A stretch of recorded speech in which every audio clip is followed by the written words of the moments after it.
అమ్మా నువ్వు బాధపడకమ్మా, అలా జరగనివ్వరు. సందీప్ వదిలే నాన్న, అడ్డం పడకు. సందీప్, ఆ డాక్యుమెంట్స్ ఏం చెయ్యొద్దు. అవును సందీప్, ఆస్తి మళ్ళీ మీ అమ్మ పేరు మీదకు వెళ్ళిపోతుంది.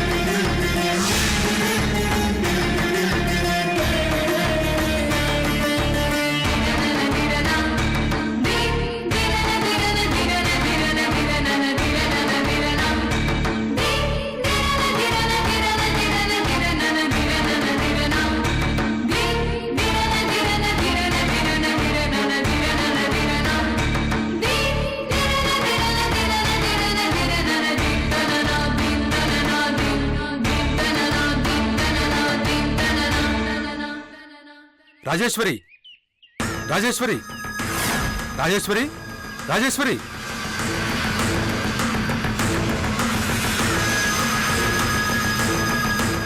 రాజేశ్వరి, రాజేశ్వరి,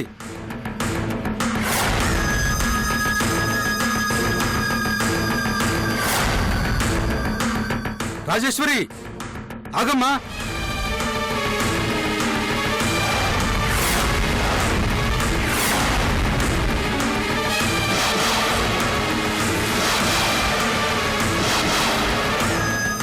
రాజేశ్వరి ఆగమ్మా, పడిపోతావమ్మా. చెప్తే వినమ్మా, ఆగు అమ్మా. రాజేశ్వరి,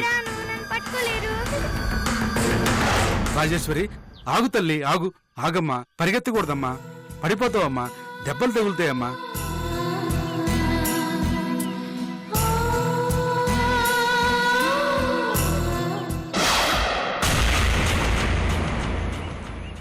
మనోహర్,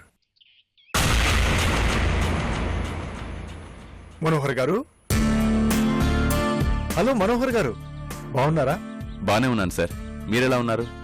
బానే ఉన్నాం, అలా వెళ్దాం. భూపతి గారు, మీ భార్య ఏమంటున్నారు? మనసు మారి హవేలీలోనే ఉంటానంటున్నారా? లేదు,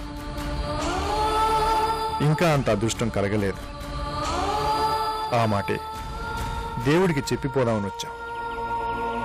దేవుడు మీ మాట వింటాడు. మంచివాళ్లకెప్పుడూ అన్యాయం చేయడు. Thank you. మరి మీ సంగతి ఏంటి?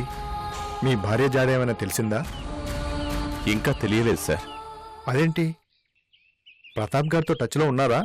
ఉన్నాను.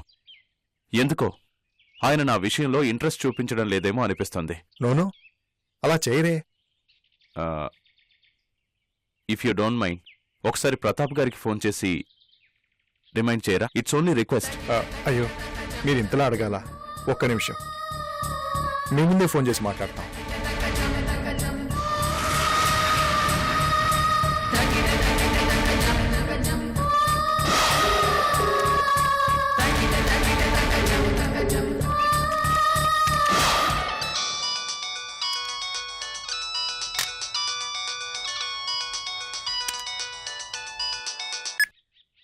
నాన్నగారు చెప్పండి.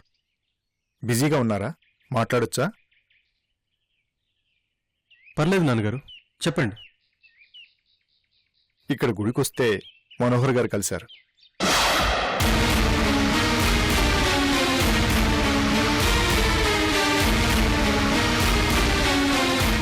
ప్రతాప్ గారు, చెప్పండి నాన్నగారు, వింటున్నాను.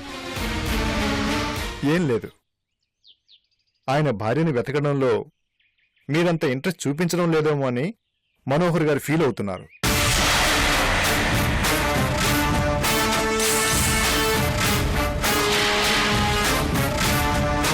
ఆయన టెన్షన్ ఆయనకు ఉంటుంది కదా, అర్థం చేసుకోండి. సాధ్యమైనంత తొందరగా రిజల్ట్ వచ్చేలా ట్రై చేయండి. It's my request. నేను మాట్లాడతాను సార్.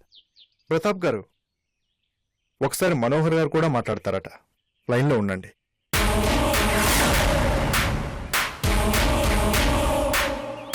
ప్రతాప్ గారు, మిస్అండర్స్టాండ్ చేసుకోవద్దు. మీ సిన్సియారిటీ మీద డౌట్ లేదు. నా ఆరాటం కొద్దీ మీ ఫాదర్ గారితో ఫోన్ చేస్తున్నాను అంతే. ఏమీ అనుకోవద్దు. నోను, అలాంటిదేం లేదు. చెప్పాను కదా, జస్ట్ కొద్ది రోజులు అంతే. Thank you very much. ఒక్క నిమిషం, ఫోన్ మీ నాన్నగారికి ఇస్తాను. పొరపాటును కూడా వీళ్ళిద్దరూ రాజేశ్వరీదేవి గారి గురించి డిస్కస్ చేసుకోకూడదు. గొడవలు అయిపోతాయి. ఏదో నా నాన్నగారిని మేనేజ్ చేయాలి. ప్రతాప్ గారు చెప్పండి. నాన్నగారు, మీరు ఒంటరిగా బయటికి ఎందుకు వచ్చారు? అసలే మీ హెల్త్ బాగాలేదు. మీరు వెంటనే హవేలీకి వెళ్ళిపోండి ప్లీజ్. మా ఆరోగ్యానికి వచ్చిన ముప్పేం లేదు. ముందు మనోహర్ గారి కేసు కంప్లీట్ చేయండి. నాన్నగారు, ఇఫ్ యూ డోంట్ మైండ్, మీరు మనోహర్ గారి దగ్గర నుంచి కొంచెం పక్కకు వస్తే మీతో ఓ మాట చెప్పాలి. ఎక్స్క్యూజ్ మీ మనోహర్ గారు.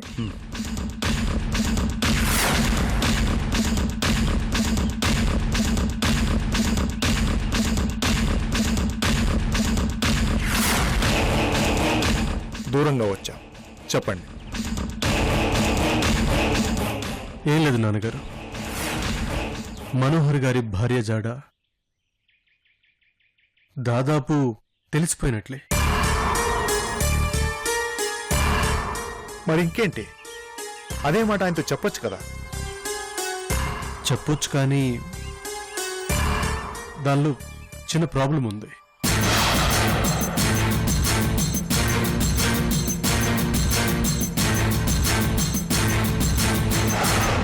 ప్రాబ్లమా? ప్రాబ్లం ఏంటి? మనోహర్ గారి భార్య ఇండియాలోనే హైదరాబాద్లోనే ఉన్నారని తెలిసింది. హైదరాబాద్లోనా? హైదరాబాద్లో ఎక్కడున్నారు?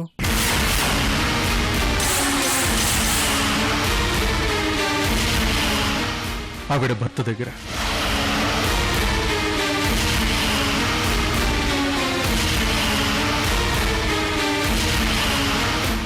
అదేంటి, భర్త అంటే మనోహర్ గారు కాదా? కాదు, మరో భర్త. అంటే ఆమె రెండో పెళ్లి చేసుకున్నారా? అదే కన్ఫ్యూజన్గా ఉంది నాన్నగారు. తరో ఎంక్వైరీ చేయాలి. అంతవరకు ఈ విషయం బయటికి రాకూడదు. ఇది రెండు కుటుంబాల గౌరవానికి సంబంధించిన సమస్య. జాగ్రత్తగా డీల్ చేయాలి.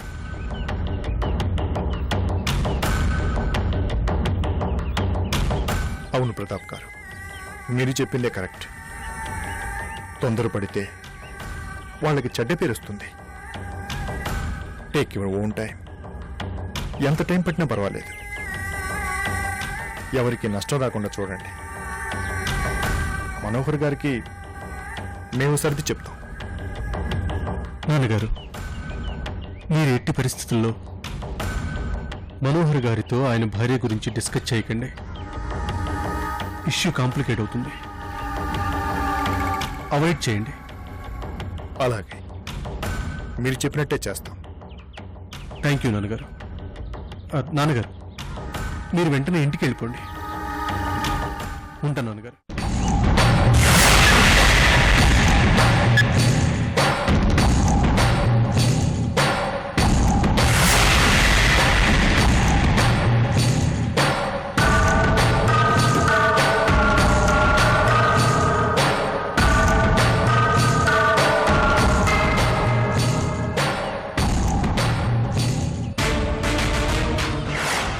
చెప్పండి భూపతి గారు, మీ అబ్బాయి ఏసీపీ గారు ఏమంటున్నారు? చెప్పాం కదా, ఆయన ప్రయత్న లోపం ఏమీ లేదు. మరి నా భార్య దొరికినట్టేనా? మనోహర్ గారు, మీకు తెలియందే ఉంది. అన్నీ ఆ దేవుడే చూసుకుంటాడు. అది కథ భూపతి గారు. మనోహర్ గారు, ఆ దేవుడి మీద భారం వేయండి. అంతా మంచే జరుగుతుంది. మళ్ళీ కలుద్దాం.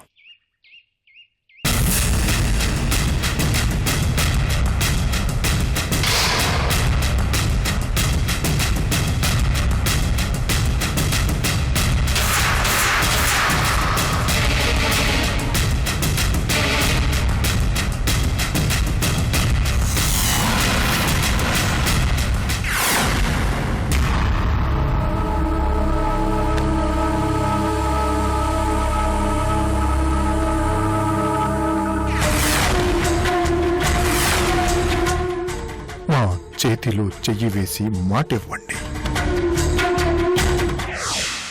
ఎలాంటి పరిస్థితిలోనూ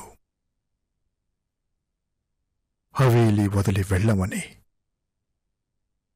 మాటివ్వండి. మేము మీ గదిలో నుండి వెళ్ళిపోతున్నాం, కానీ మీరు మాత్రం హవేలీ వదిలి వెళ్ళొద్దు ప్లీజ్.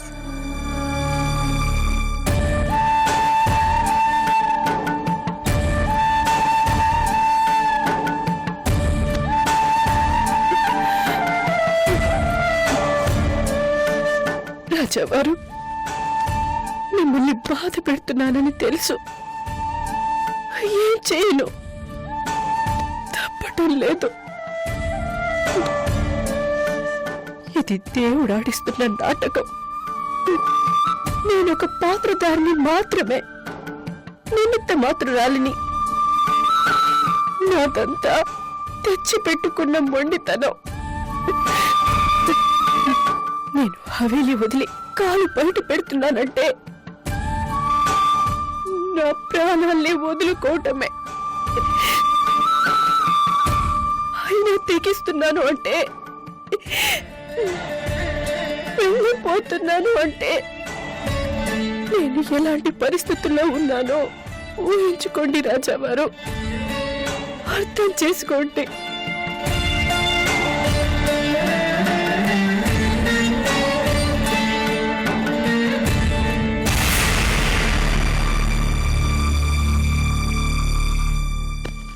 గుడికెళ్ళిన రాజావారు తిరిగిచ్చే లోపు నేను వెళ్ళిపోవాలి. ఆయన కళ్ళ ముందు వెళుతుంటే ఆయన చూస్తూ భరించలేరు, నేను వెళ్ళలేను. వెళ్ళిపోవాలి, ఆయన తిరిగి వచ్చే లోపు వెళ్ళిపోవాలి.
ప్రియాంక, తప్పుకో.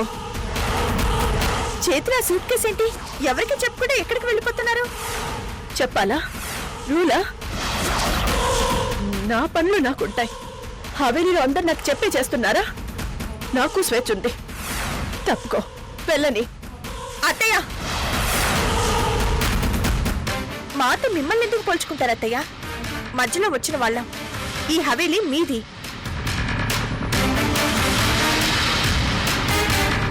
ఎక్కడికి వెళ్తోంది మాకు చెప్పాల్సిన అవసరం లేదు. కనీసం రాజావారికైనా చెప్పాలి కదా. ఆస్తి రాజావారి పేరు మీదకి రాగానే హవేలీ వదిలి వెళ్ళిపోతానని ఆయనకి ఎప్పుడో చెప్పాను. ఆ పని జరిగిపోయింది, నా బాధ్యత తీరిపోయింది. హవేలీ వదిలి వెళ్ళిపోతున్నాను. కొత్తగా మళ్ళీ రాజావారికి చెప్పాల్సింది ఏమీ లేదు. అత్తయ్య, అలా ఎలా వెళ్ళనిచ్చారని నన్ను అడిగితే నేనేం చెప్పను? మాట వినలేదని చెప్పు, ఆపినా ఆగలేదని చెప్పు. మావయ్య గారు వచ్చే టైం అయింది, ఆయన వచ్చాక చెప్పి వెళ్దురు గాని. అవసరం లేదని చెప్పానా? ఎందుకు విసిగిస్తున్నావు?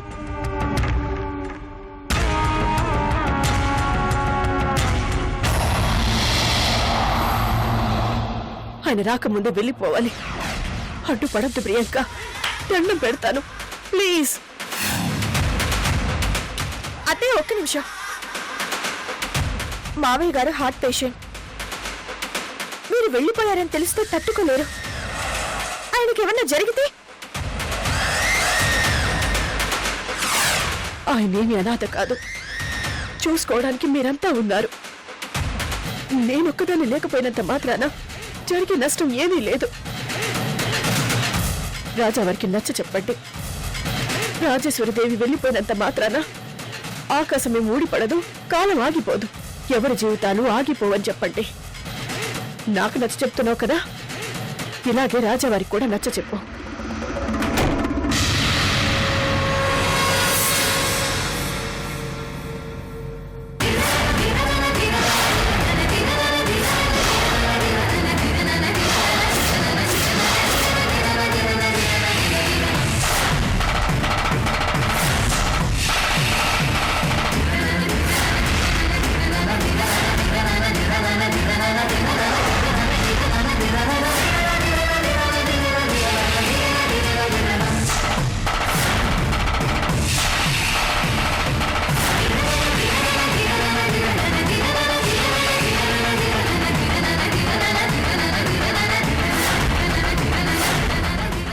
రూపా, ఎక్కడికి వెళ్తున్నావు?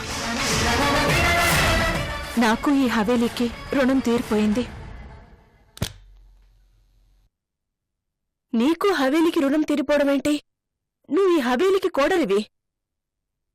ఆ బంధాన్ని కూడా మీ కొడుకు తెంపేశాడు, గుర్తులేదా? నేను తన భార్యని కాదని డిక్లేర్ చేశాడు. అయినా ఈ హవేలీలో నా బాధ్యత తీరిపోయింది. రాజావారి పూర్వ వైభవం కోసం ఇన్నాళ్ళు అవమానాలు భరిస్తూ ఇక్కడున్నాను. ఆస్తి రాజావారి పేరు మీదకొచ్చేసింది. ఇక ఈ హవేలీలో నా అవసరం లేదు. రూపా,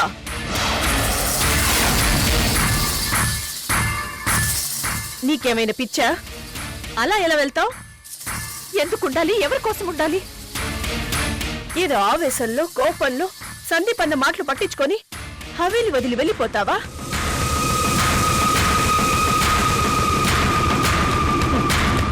బంధాన్ని తెంచేసుకోవడం చాలా తేలిక, నిలబెట్టుకోవడమే చాలా కష్టం.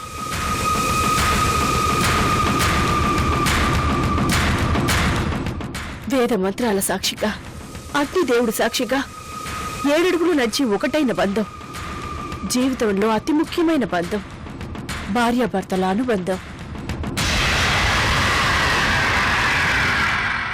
తల్లి బిడ్డల అనుబంధం తరువాత అతి విలువైన బంధం ఇది.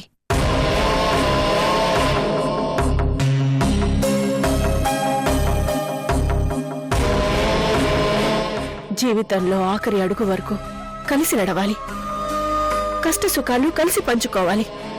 భార్య భర్త మెడలో కట్టేది మామూలు పసుపు తాడు కాదు, 2 జీవితాల్ని ఒకటిగా కట్టిపడేసే తాడు. అదో పవిత్రమైన బంధం, అపురూపమైన బంధం, జన్మ జన్మలకి కావాలని కోరుకునే బంధం. చిన్న చిన్న కారణాలతో, అర్థం లేని మనస్పర్ధలతో, పనికిరాని ఆవేశాలతో, కోపాలతో చిటుక్కున తెంచుకుపోయే బంధం కాదు భార్యాభర్తల అనుబంధం. మరి మీరు చేస్తుందేంటత్తయ్యా?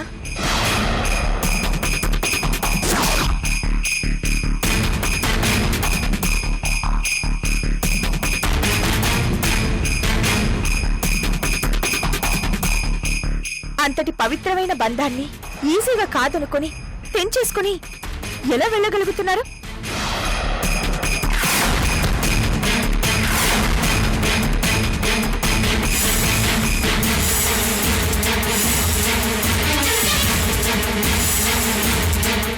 అంటే మీరు హవేలీ వదిలి వెళ్ళిపోతున్నారా?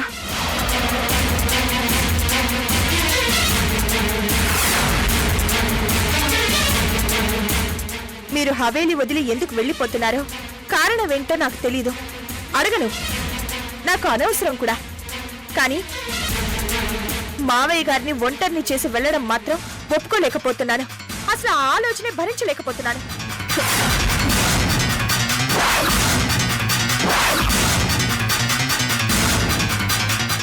కావాలంటే భార్యాభర్తల అనుబంధం గురించి మీరు చెప్పిందే మళ్ళీ నేను చెప్తున్నాను. ఒక భార్యగా రాజా వారి గురించి ఆలోచించండి. మీ మెళ్ళో మంగళసూత్రం సాక్షిగా చెప్పండి, మీరు చేస్తుంది తప్ప ఒప్ప? రాజావారు కట్టింది కేవలం పసుపు తాడు కాదా? అవునా కాదా?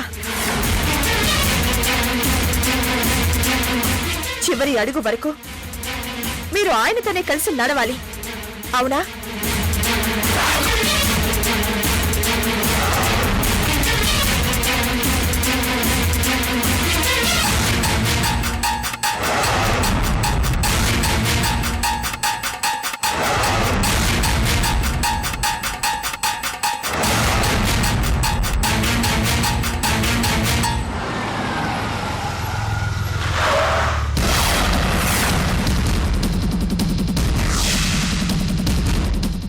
అదిగో మావయ్య గారు వచ్చినట్టున్నారు. రాజేశ్వరి దేవి గారు, మీరు హవేలి వదిలి వెళ్ళొద్దు. ఆస్తితో మాకు సంబంధం లేదు. ప్రతాప్ గారు, కంప్లైంట్ ఇస్తాను. మృణాలిని అరెస్ట్ చేయండి. మృణాలిని చాలా తెలివైన క్రిమినల్ అండ్ డేంజరస్. సాక్ష్యాలు దొరకకుండా నేరాలు చేస్తుంది.